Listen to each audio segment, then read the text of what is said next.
finished today. I'm going to give you as much as I can, and I will come back again and finish up with covenants. But heads up, there's another part of covenants that goes into marriage that I won't be able to do today. I will give a slight mention so that you know what's coming in the weeks to come. So my topic for today is covenants and Yahweh, the covenant keeper. Oh, yeah. All right. Thank you, Father.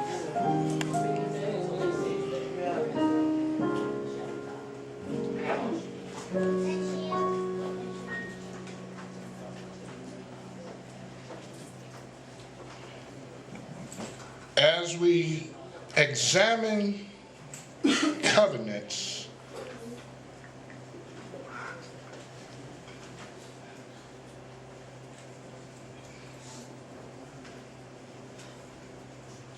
if I can get it to,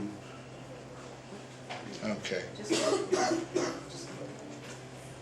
All right. From the beginning, what we will talk about are the 8 covenants.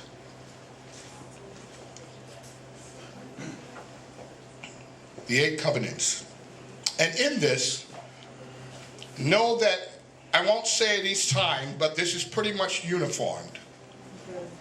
There are 8 covenants that are given by Yahweh. Now, there's many covenants that are part of the foundational covenant, but I'm trying to get to the bare essence of covenant and to give as close as I can very specific parts where there's other parts, but I'll give a foundation and maybe a couple of examples to kind of just look at. But to be honest, I'm talking about 6,000 years worth of history. So you already know that I'm not going to be able to give complete details, but just enough, and there's more than what I'm giving, just enough to kind of to gear our mind into understanding what a covenant is. So I want to make this statement first. All covenants presented throughout this presentation are entered by Yahweh and witnessed in the heavens and earth. He specifies who or what and are legally binding binding to all parties involved. Details and terms are specified and historically documented in the Book of Covenants. Hallelujah. Of the 8 scriptural covenants we will discuss, 7 of them have been initiated and are in effect through past generations, and the last one shall soon be fulfilled during the millennial reign. Yahweh said, I will conclude a renewed covenant with the house of Yisrael and Yehudah. Amen. Yes. All right. First thing we have to do is define covenants. Define covenant.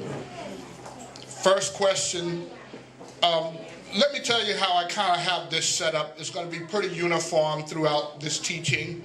I have in 3 areas on the top, so you can kind of know where to look for what. Okay, let me just go back to this. On the top, we're looking at what covenant. We're kind of defined in a nutshell over here. So over here would be kind of really small information. But what are the terms of a covenant? And is there an extent of time? So if this all sounds like legal jargon, it is. Bing's dictionary, and I kind of looked through different dictionaries, and of course, you know, I do a lot of research, and I don't want to just give my own words, but I want to give what does society agree on definitions. So I looked it up, and the first thing is, a covenant is a solemn agreement that is binding on all parties. There's another part. It is also, if you're dealing with civil society, it is legally binding, and the agreement or contract such as a lease or the clause in an agreement of this kind. So you can have an agreement, but there can be clause to the agreement that applies in certain situations. And then, a last part, lawsuit for breach of an agreement for damages that is brought because the breaking of the legal covenant. There's damages if this agreement that we have entered into is breached. There's different covenants. You can have a leasing agreement, a contract for a set amount of years. You decide to break that lease by moving away, entering into another. That said landlord can then sue you for the amount of the term you did not fulfill, because he gave with the intent that over the next 5 years I will get certain amount of thousands of dollars based on monthly payments for rent or leasing, whether it's a car, an apartment, or a house, or different things. There can also be the breach of a marriage that ends in a divorce. The wife and husband enters into a marriage covenant for life. But then something happens along the way that one or the other or both decide to break the agreement. There can be some clauses in the agreement that can say, hey, because of, or if occurs, then I want to break the agreement. In other words, we're grown-ups. If one or the other decides to go from their marriage and defile their union, scripturally it is legal to break the covenant. So we're going to be kind of swinging back and forth between scriptural and civil. But because we understand civil, I wanted to try to put that up front. Is that okay?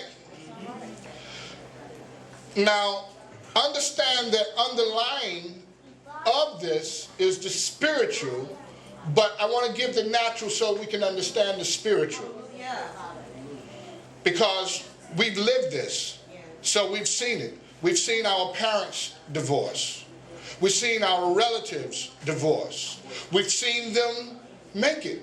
We've seen long marriages. So we've seen the good and the bad and the ugly. And so when we grow up, we now decide to enter into a covenant, and we need to know what, how.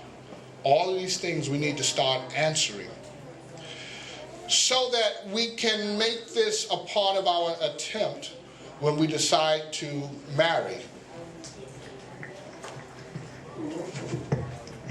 And so I can kind of keep up with time.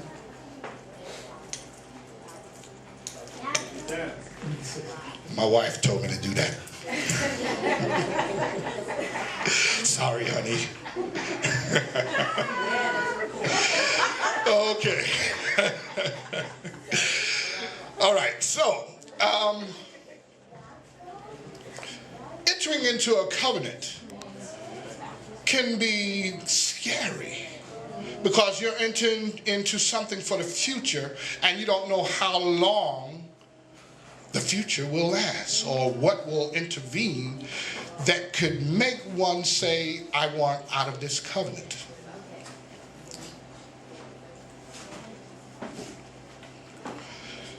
Biblical covenants. Yahweh has, through the generations, entered into biblical covenants. And remember that the focus here is Yahweh.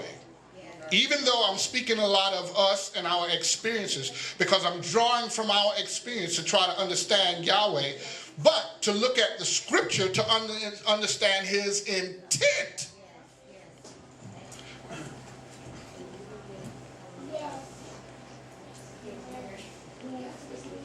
So right up front, there's 8 covenants.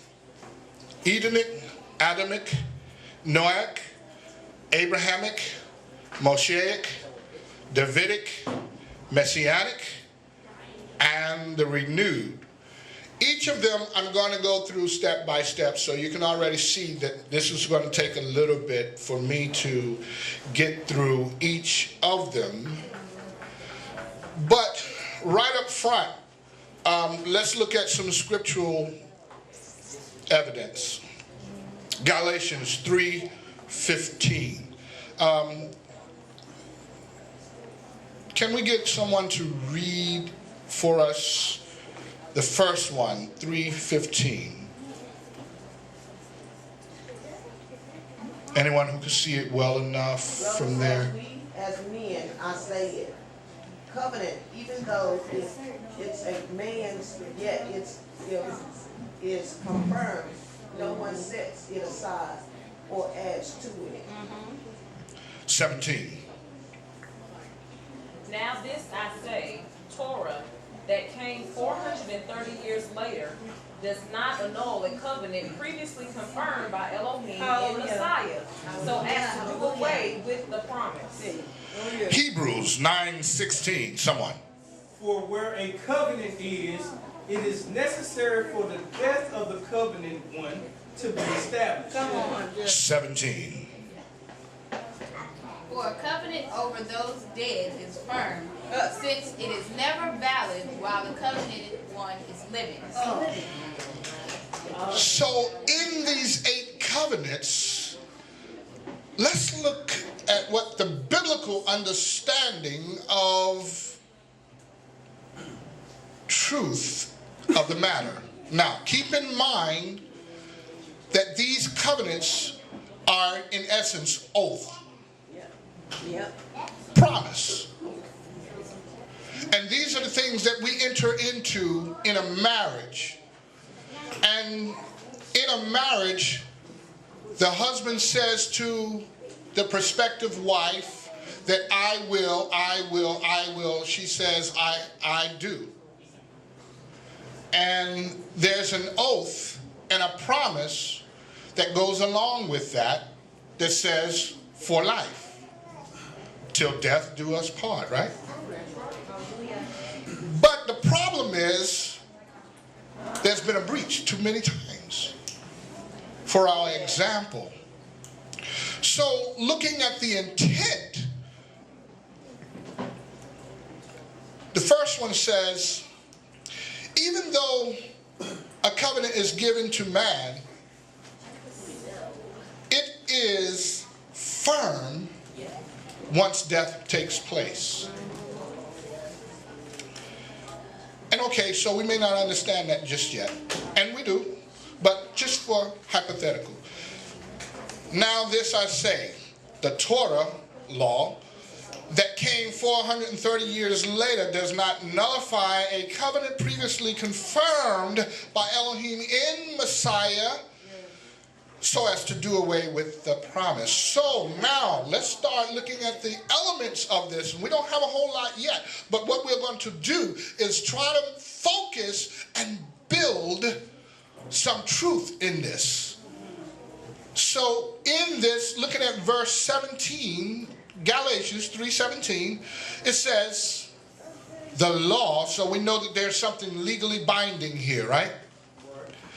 and then, which is Torah, it says that the Torah or the law that came 430 years after a promise doesn't nullify the promise that was confirmed by Yahweh, the living Elohim, in Mashiach, Messiah, who came as man and died.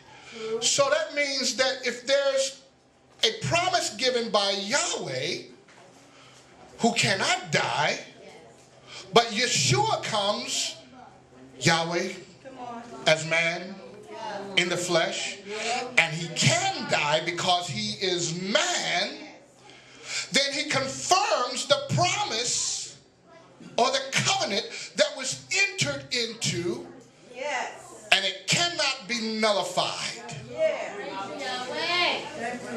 Simply put, if we enter into a promise, as long as I'm living, I can breach it. That's right. Come on. Say it.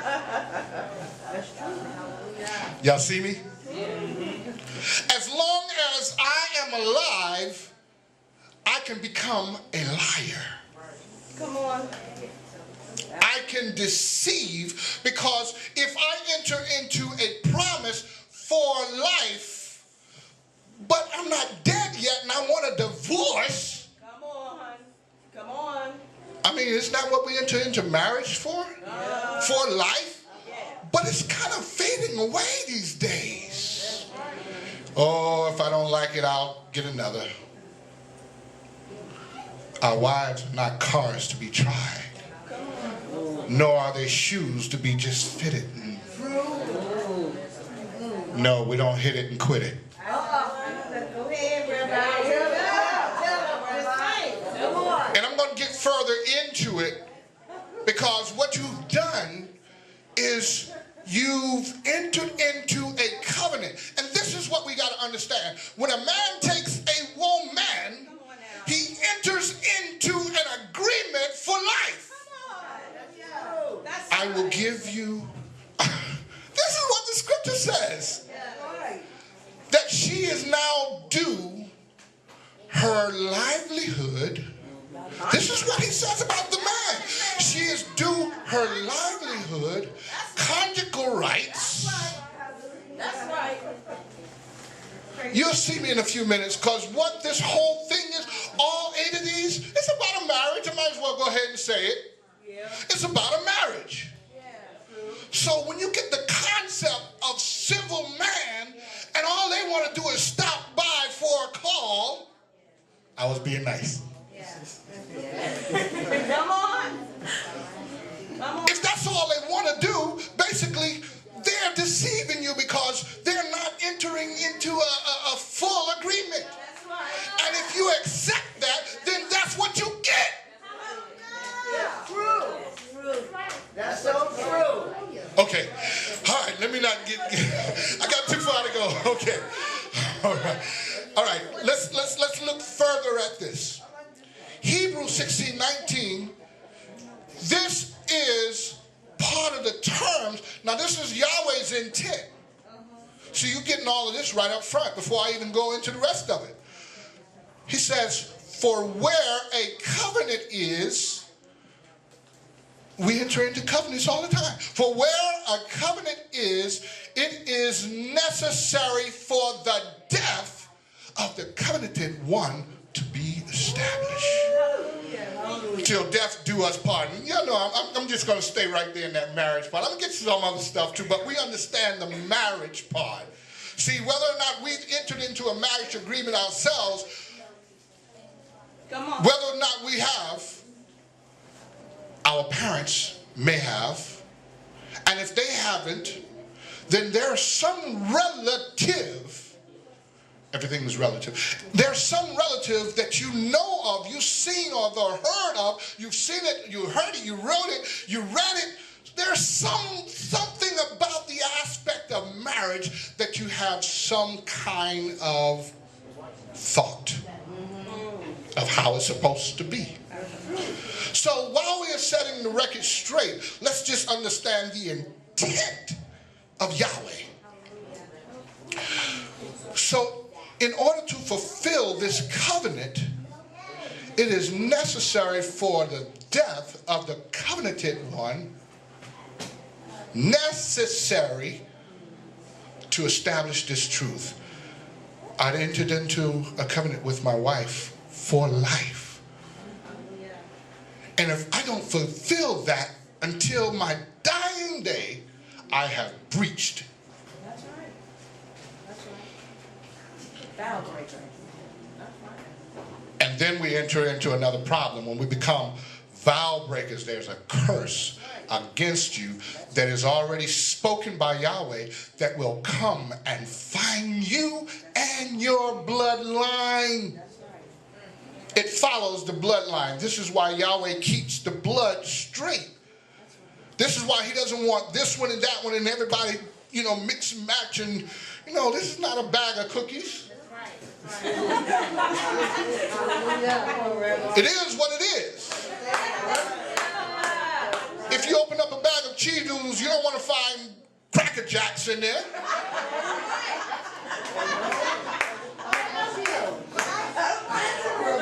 And so in returning to the intent, this is what I'm talking about. Returning, because we messed up. Come on, y'all, we messed up.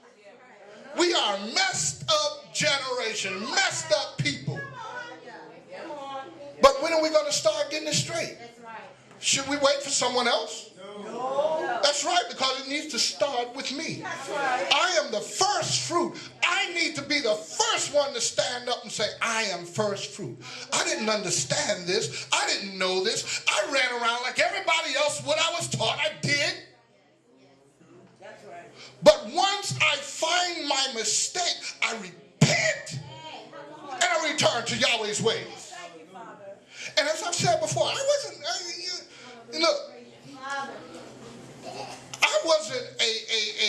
a person that just run. But what I'm saying is the example of what we've seen is what we do. I hear what you say, but I watch what you're doing. So children learn more by watching you than by hearing you. But Yahweh wants us to hear him. Okay, all right, so 17 says that the covenant is now firm at death.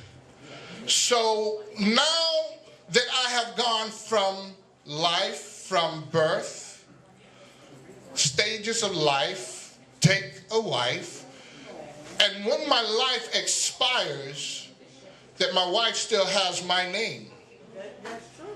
And we still covenanted. We have children. It has now been complete through history that our children have our name, our family name. We're known as the Byers family. Now, y'all know when Yeshua comes and he decides to change our names or whatever happens takes place, but the bloodline is still consistent. But if I leave because of displeasure or whatever breaks down my mental capacity to understand what I'm supposed to be doing, and I decide to take on another or get out or whatever, I breached my contract. And I have a contract for life with my wife. And I'm using these legal terms, just kind of stuff that we understand. All right, so in the 8, we're at our first, which is the Edenic. What is it? Once again, on our left, we'll see a nutshell. What is the covenant? What entails? Some of the details. The Garden of Eden, there was a covenant given. You will not find the words. You will not find the words covenant. But it's the character of which we see in the garden. With who? Mankind. What are the terms? Obedience. To look at some details, pretty much it's a whole lot. But I think we can encapsulate or capture it in this one phrase: all provision. So in the garden, Yahweh gave Adam and Hava, Eve, all provision. Now, when Adam was created, he wasn't created in the garden. He was created in the earth. Yahweh planted a garden, then put him in the garden, and then said, all this here, have dominion over everything. The penalty for disobedience is what? Death. So let's look at some confirmations of this and some details. Genesis 2:8, and Yahweh Elohim planted a garden in the Eden to the east, and there he put the man whom he had formed. Verse 16, and Yahweh Elohim commanded the man, saying, eat of every tree of the garden, but do not eat of the tree of the knowledge of good and evil, for in the day that you eat of it, you shall certainly die. Breach. Adam breached his covenant. Right here. And it's funny because we say as men and women, we look at Adam and Eve. If I was them, I'd have just did what he said. So, we can easily point the finger. Now, isn't that what Adam did? That woman you gave me? I mean, that was really strong heart there, because he ultimately blamed Yahweh. The woman you, Yahweh, gave me. So we like to point the finger, but in essence, he broke the covenant that he alone, not alone, but he was there without Eve, but she was there. But when Yahweh spoke to him, he had not yet formed her. So, in looking at this, it says very simply what? Do not eat of the tree of knowledge. Now, everything else is okay. Anything here, have dominion. It's yours. Just don't eat from this one tree. There's only one thing on this entire earth, and everything right here in the garden I have given to you. Have dominion over it. You know what? Over the past 5 days, everything that I've done and created, have dominion. All of the animals, all of the seed, the food, all the provision. You'll never go hungry. You'll have housing, everything. Now, isn't this part of what a man's supposed to do for his wife? Provision, right? So all right, so looking at more of this, right here in chapter 2, I thought we didn't receive the commandments until Mount Sinai, thousands of years later. But right here in chapter 2, verse 16, it says, who? Yahweh Elohim commanded who? The man.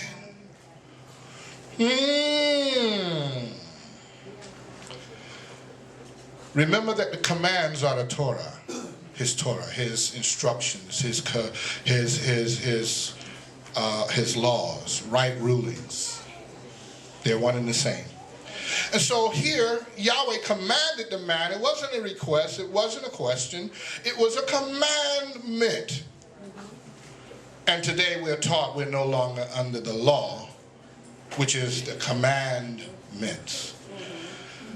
And so let's travel on a little bit. 1 Corinthians 15:56, and the sting of death is the sin. And the power of the sin is the Torah. Wait a minute. Let me see if I can grasp this.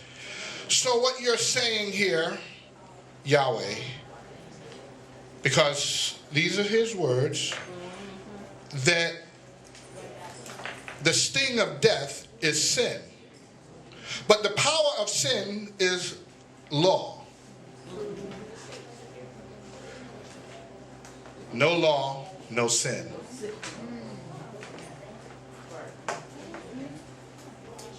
The essence, the very bottom line.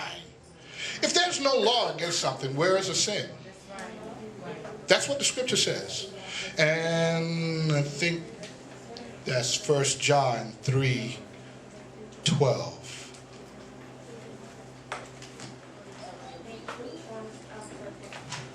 So I understand this now when I apply that, because it says that if the Torah is the power of sin, that means sin has no power unless there's a law against something. So if I do something and you write a law, it's called what? De facto? I think it's de facto. Just going back to my old law classes. But in other words, what it means is, you write a law against something after I've done it, you cannot apply that to me. So here we see that the Torah is the power of sin. But the sting of death is the sin itself. What sin? The sin you've done is the reason you die. But now that Yahweh has given us grace, we just continue sinning. So I've done the first sin and I didn't die. I do the second sin and I didn't die. Sooner or later I get to adultery and all the other things that he said don't do. Because I haven't learned my lesson. What? Death from my sin. So now that we have a little better perspective on that, let me move on. Now let's go to Mount Sinai, and I haven't really got there yet, but I'm trying to establish some things. So, in the garden they were told things you could eat, things you could not eat. Let's go to Mount Sinai and let's come to present day. Leviticus chapter 11 verse 2, speak to the children of Israel, saying, these are the living creatures which you do eat among all the beasts that are on the earth. Verse 4, only these you do not eat among those that chew the cud, or those that have a split hoof, the camel, because it chews the cud, but does not have a split hoof. It is unclean to you. Now, obviously, I didn't put all of chapter 11 here, so you have to read it to figure out what you can eat and what you cannot eat. Right on the top, I'll tell you that the pig is on here. Pork. But we have a problem with that in Christendom that says we're no longer under the law. But here's something that I differ with you, because before Mount Sinai happened, Yahweh gave a command that says, things you do eat, things you do not eat. Now we're saying we're no longer under the law, and we're still saying, hey, I can eat whatever I want. Just pray over it. So, Yahweh says, let every man be a lie, my word be true. Right. So if you tell somebody you can eat unclean, just pray over it, then you're a lie. That's right. I'm sorry if it hurts your feelings. Truth is a lie. But we're trying to keep it from dying. Right. Because if you realize your mistake in enough time, you can correct it. That's right. Yahweh. So now, looking at our penalty, this still is in effect. Because in the garden where all provision were, he said, you can eat of every tree except for one. Do not eat of it. So in the earth, he says now, after the flood, you can eat of everything. He gives us the vegetation as well. You have to go through chapter 11, Leviticus. And he says of every beast, these are those that you do not eat of, and he gives the character. And he even specifies them by name, certain ones. So, that's the Edenic. Adamic covenant between Adam, or who does this apply to? Adam and Hava or Eve. What are some of the terms? Bear fruit, fill the earth, subdue it. Tree of knowledge. Some of the details would be all provision. You have life, and a penalty is what? Death. So just to look at some of the characteristics, and here's where I want to just interject. We need to understand characteristics of a definition more so than, or rather than just a name, because names change. So when we start to investigate the characteristics of my actions, then I need to understand my right or wrong. Genesis 26 through 31, Elohim said, let us make man in our image. Bone of my bone, marriage. Bear fruit and increase, fill the earth and subdue it. These are elements that we can find scripturally that will pertain to mankind. Notice when he says bear fruit, we're talking about marriage, right? Yes. It's kind of funny that when we were deceived, they used a tree and its fruit. Yeah. Yeah. Because see, if I can get you to think one way, while truth is looking you right in the face, I have created an illusion.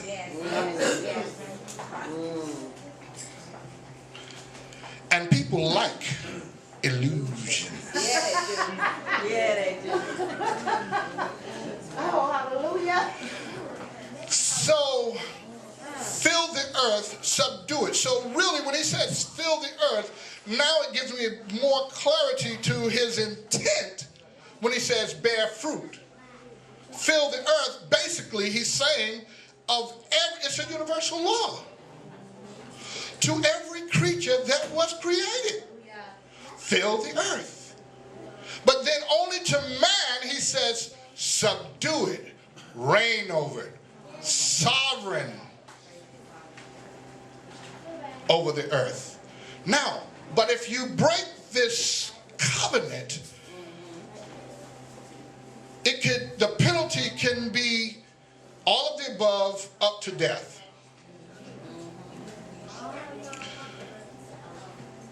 Verse 2, chapter 2, verse 16 and 17. And Yahweh Elohim commanded the man, saying, eat of every tree of the garden, but do not eat of the tree of knowledge of good and evil, for in the day that you eat of it, you shall what? Certainly die. Verse 15. I put enmity between you and the woman, and between your seed and her seed. He shall crush your head, and you shall crush his heel. Now we know this is the first place that we will see the promise of Yeshua back in the garden. As the three entities are being spoken to, this one is Hasatan, and Yahweh is admonishing him, and he's saying, I'm going to put an enmity between your seed, and the woman's seed. Wait a minute. Hasatan has a seed? I'm not going to go into that right now because I would have to explain. But just understand that the word right here, and I'm just taking it very verbatim, it says between your seed and the woman's seed, between your seed and her seed, he. So from whatever the seed, there's a he that comes out of it. Right. Okay, so he shall crush your head and you shall crush his heel. Let's go into the Noahic covenant. The year that this more than likely took place, and I guess I'm going to start winding this down. The year that this took place, 1656, the Noahic covenant. Who was this covenant made to? Now remember, Yahweh is in all of this that I'm speaking of. All flesh, what are the terms? Bear fruit, increase, fill the earth. Some of the details, flooding waters, penalty of death. And this comes with a sign. And the reason that I need to use the sign here is so that we can start seeing the sign and understand why it's there. It's not just something beautiful. Oh. But there's a reason that it's there. So Yahweh says, whenever I see the sign of the rainbow, that I will be reminded that never again I shall destroy all of the earth because of man's sin. In my fury, in my anger, you shall have no other gods. See, we haven't heard that yet because we're not there yet. But what if they did? We know that that comes in loud and clear at Mount Sinai. But something tells me about the character. Because he wouldn't have gotten that jealous over our behavior had he not been a husband to the children of the earth. Okay, so let's look at some of the activity here.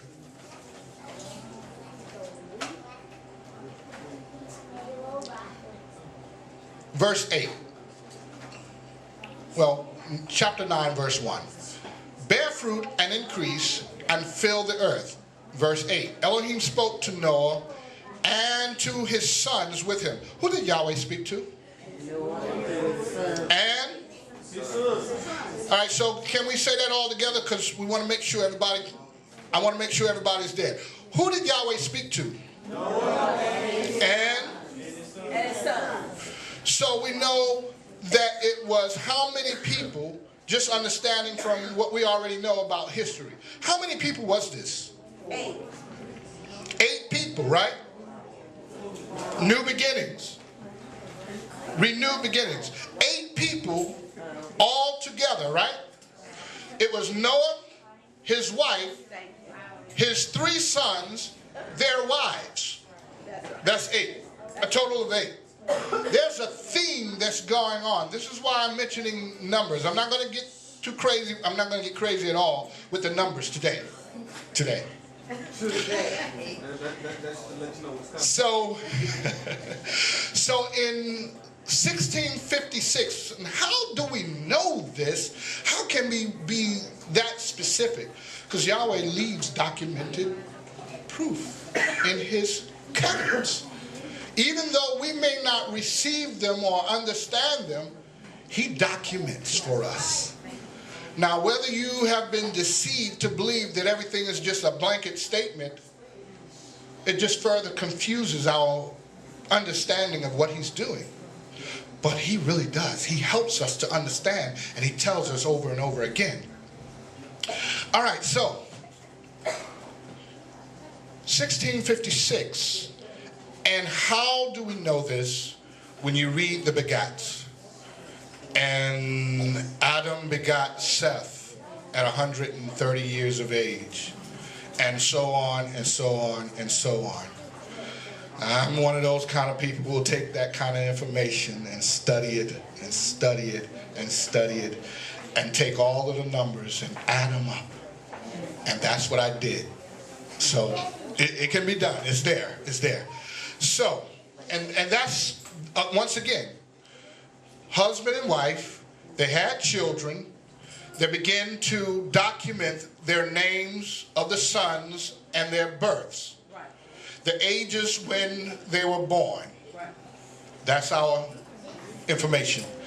And so, verse 10, and with every living creature that is with you, of the birds, cattle, of every beast of the earth with you, of all that go out of the ark. 11, and I shall establish my covenant with you, and never again all flesh cut off by the waters of the flood, and never again is there a flood to destroy the earth. 12, and Elohim said, this is the sign of the covenant which I make between me and you, and every living creature that is with you, for all generations to come. Question, does this still apply when it says to all generations to come? So when the flood happened and Yahweh is now speaking to Noah, and he's saying to you and your sons with you, and not only was he talking to the human or mankind, the only 8 people who survived the flood of 1656, but he also spoke this to the animals. Let's see the proof. Verse 10, and with you, every living creature that is with you, birds, cattle, every beast of the earth that is with you, of all that go out of the ark. Here's something here. There's 2 things or 2 categories of animals that I can think of that wasn't with him or with them. Remember, 2 by 2 they came, but 7 pair of clean, and 2 pair of clean, 1 pair of unclean. Right? So, in other words, 7 clean, 1 pair unclean. that's right. So now, just starting to get a little tired, and I'm bringing it in. So what we understand with this is that everything that was in the ark was covered. Where's our proof? Where's the dinosaurs? They didn't go in there. They wasn't mentioned in those that went into the ark. Now, when you read this, when you're going through chapter 9, he specifies, remember, that the covenant is specific in terms. And it specifies whom it covers. And it gives a length of time. Rabbi 2 gave us something a little while ago when he was saying that there's an offer, an acceptance, and then there's tender. So when the offer is given and then it is accepted, Right. then there's a tender that seals the covenant. That's right. So in this, there was an offer, an acceptance. Everything that is in with you. And so I agreed to all of the terms. So me and my family, my 3 sons, my wife, their 3 wives, we entered into this agreement. And everything else is man dominion, but in the evilness of the fall, the dinosaurs was probably killing up people. And then the other thing that was probably not there, that was accounted for because they lived in the water, was a fish. anyway, just to kind of conclude here,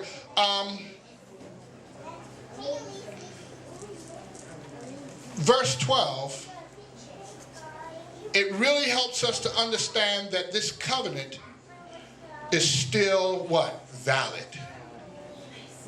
Right?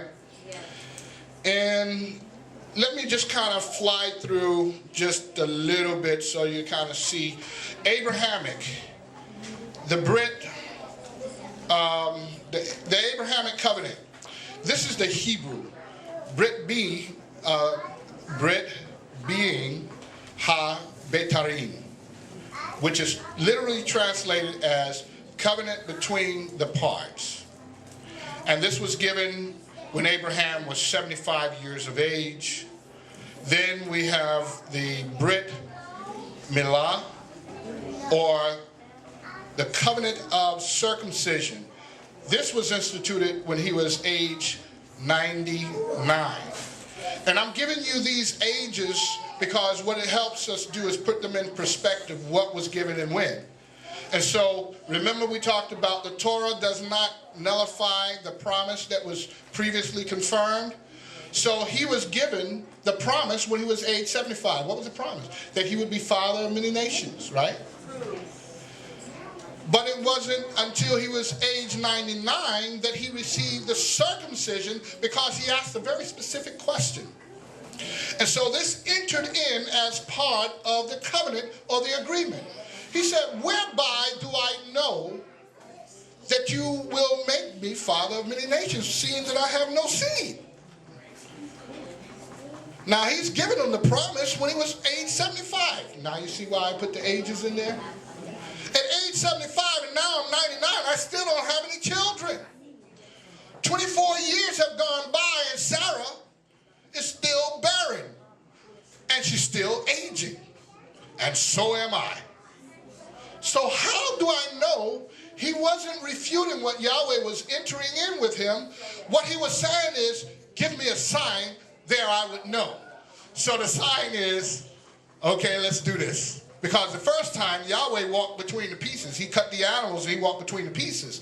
This time he says, all right, let me do a little bit of snip. Matter of fact, you're going to do it. Pick up a stone, Abraham, and go ahead and let's cut a deal. Remember, no covenant is given without blood. Okay? So Abraham entered into a blood covenant. All right? Now, I call this the covenant, and let me go ahead and finish this up.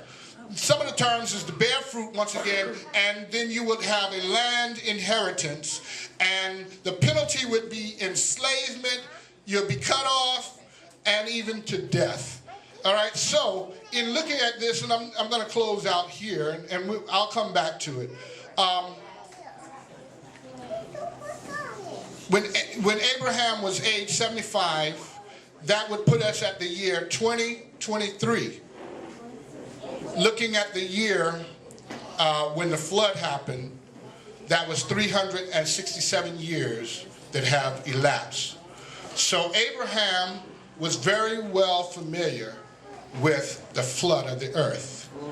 And so in just closing this out, to tell you what we're looking at now is we're really looking at the covenant of fathers. Covenant of fathers. From father to son.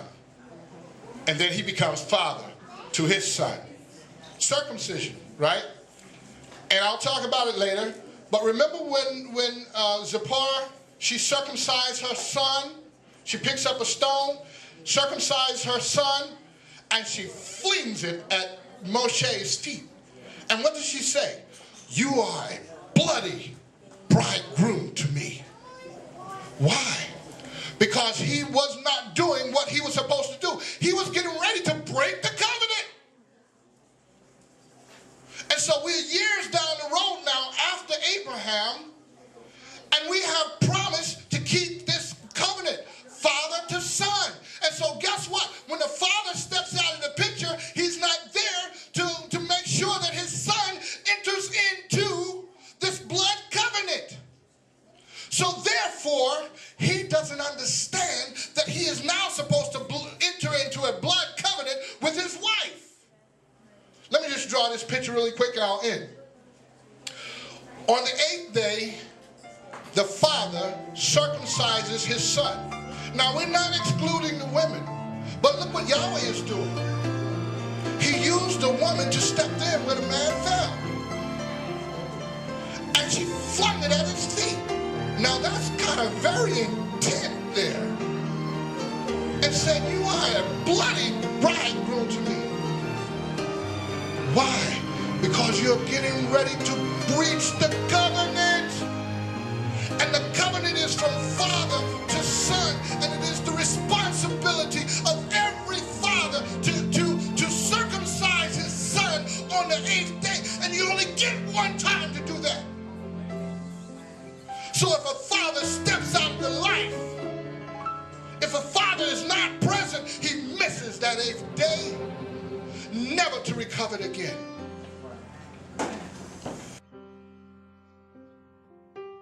Why do I do things that won't bring me closer to you?